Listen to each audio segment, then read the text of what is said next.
Hi everyone, and in this video of Accelerated Chess Dragon, we're going to be looking at a game that was played between Viswanathan Anand and Magnus Carlsen. Now this was played in the 2014 World Chess Championship match, and it was played in Adler, Russia, and Anand had just gotten out of winning the Candidates Tournament 2014, where he placed in front of Sergei Karyakin, Vladimir Kremnik, Shakhar Mamedyarov, Levon Aronian, Peter Svidler, and Slim Topalov, and Dmitry Andreikin. And so now that Anand has won the Candidates Tournament, he now has to face against Carlsen. And this is the third round of the tournament. Anand lost the first round, and he drew the second round to Carlsen. And this is game 3, so without further ado, let's look at it. So Anand has the white pieces, and he opens with d4. Knight to f6 by Carlsen, c4, e6, knight to f3, and now d5, the queen's gambit. Knight c3, and now bishop e7. So knight c3 marks the queen's gambit declined, and bishop to e7. And now bishop f4. So Anand is getting his bishop out before playing e3. So castles, and now e3, knight bd7, and here Anand plays a move that one would rather not play nowadays. He plays c5, so gaining some more space. And this would probably be played by someone who doesn't understand that you shouldn't immediately release the tension between the pawns by advancing. And you might also see this in the French defense, where someone will play c4. If you are familiar with positions in the French defense, after say e4, e6, d4, d5. I'm sure some people are familiar with this. e5, someone plays c5, and say knight f3. They will immediately break the tension with c4. This is an example of it. So c5 is rather okay. c5, okay, you're gaining more space. That's good. But I don't think Anand should have broken the tension a bit too early. Maybe he should have waited a bit longer. And now Carlsen just plays c6. So, okay, maybe freeing up this diagonal for the queen to come out.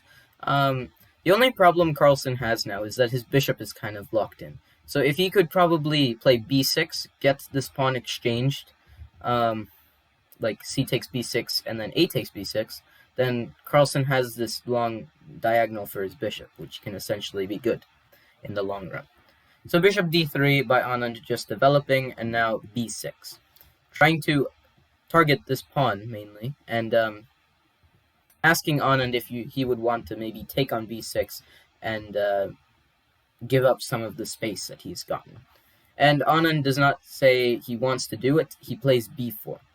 And here, Carlsen plays a5. He's trying to attack the base of the pawn chain, which is b4. And Anand keeps defending the pawns. He plays a3. He's not going to just allow Carlsen to, get rid of all of the space that he's accumulated. So bishop to a6 now by Carlsen. He's trying to offer a bishop trade and get rid of his worst piece, which is this bishop on the light square bishop. And now there's an exchange on a6, and Anand plays a pawn sacrifice.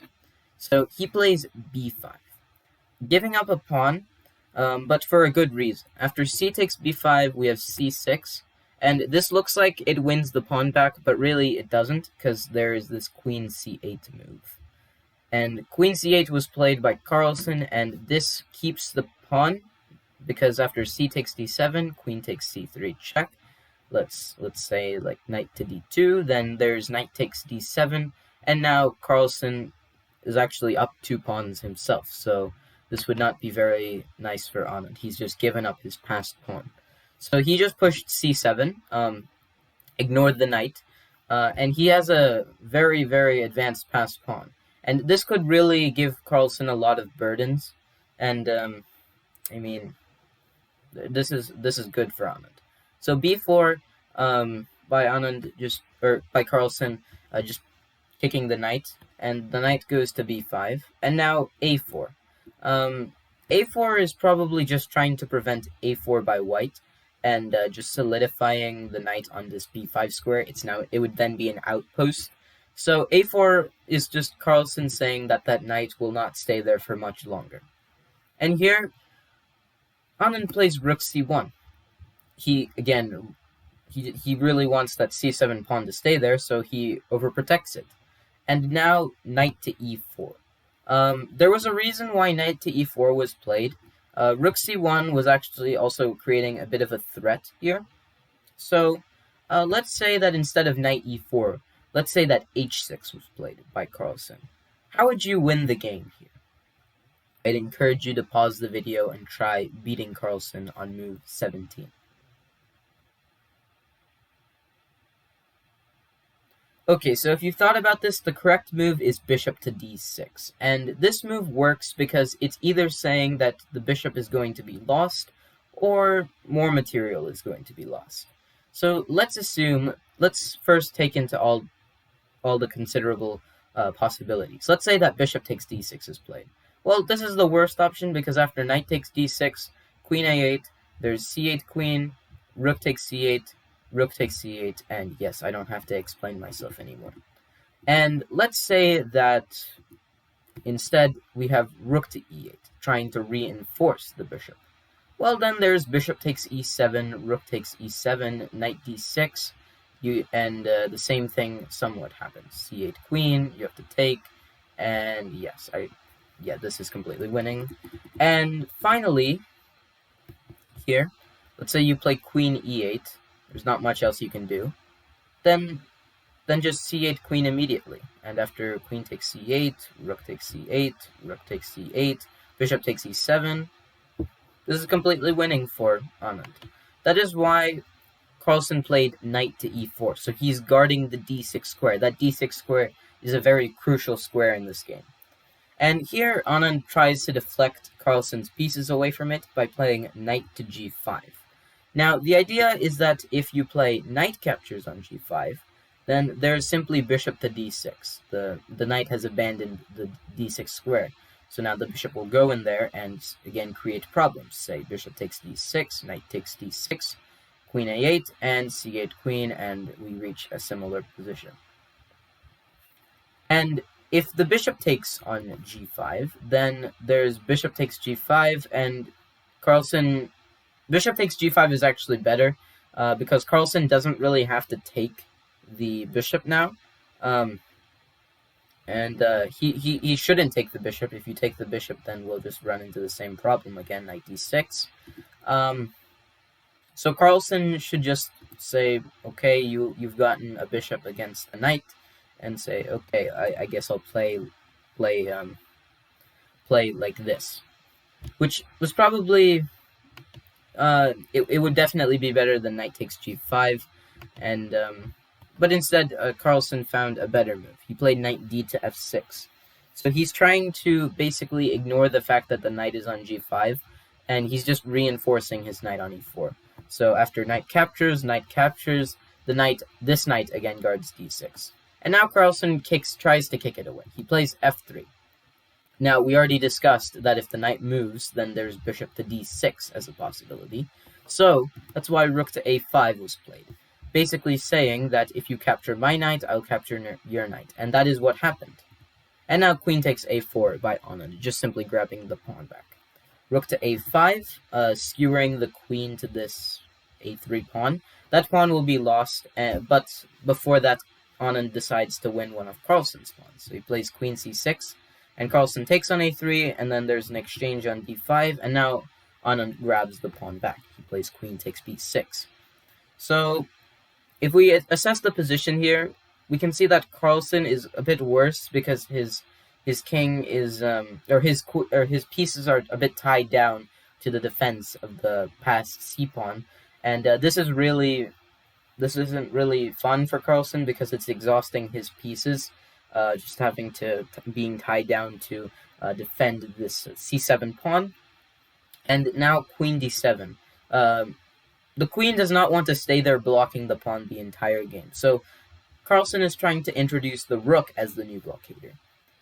castles by Anand, as he just needs to get his other pieces into the game. Rook c8, and now rook to c6 by Anand. So he's bringing more pieces into the game, and he's also trying to maybe play rook c1, rook fc1 a bit later. g5 by Carlsen, and now bishop to g3 by Anand. So, okay, just again keeping an eye on that c7 pawn.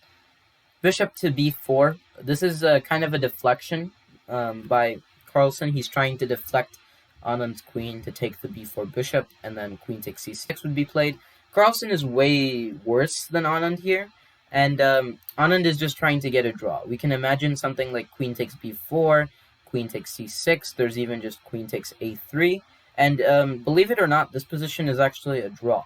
There is barely anything one can do here, and after simply rook c1, and maybe even rook c5 later, it's impossible to think how one could actually win this game, because the c7 pawn will be tying down this rook for the entire game. It's basically like black is playing without this rook, because it's going to be stuck guarding this pawn for most of the game.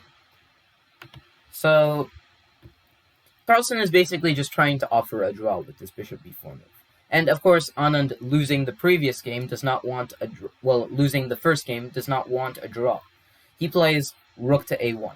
Now, rook to a1 is mainly trying to attack this a3 pawn in some cases. And now bishop to a5 by Carlsen. And here, queen to a6 by Anand. So Anand is okay with Carlsen grabbing this pawn, but he'll just pin Carlsen. So he's saying, all right, are you okay with this? And Carlsen, because all the heat is coming from Anand's active moves, and that he has really not much to do, like his pieces are very tied down to the pawn, Carlsen decides to eliminate the pawn. Perhaps he could have done it in a better way, though. Carlsen played the move bishop takes c7, which unfortunately will lose tons and tons of material later. Perhaps a better idea was rook takes c7, maybe giving up an exchange.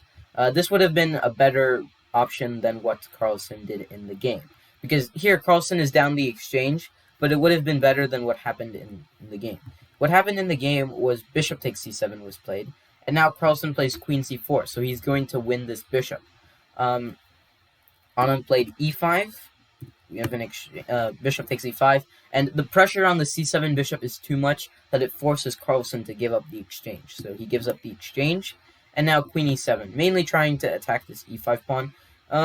You could play rook c1, and that is completely fine, but Anand just wants to keep all his material. He plays e6, and here Carlsen plays king to f8. There's really not much he can do, and Anand delivers the killer blow with rook to c1. And after this move, Carlsen threw in the towel. There is absolutely nothing he can do here.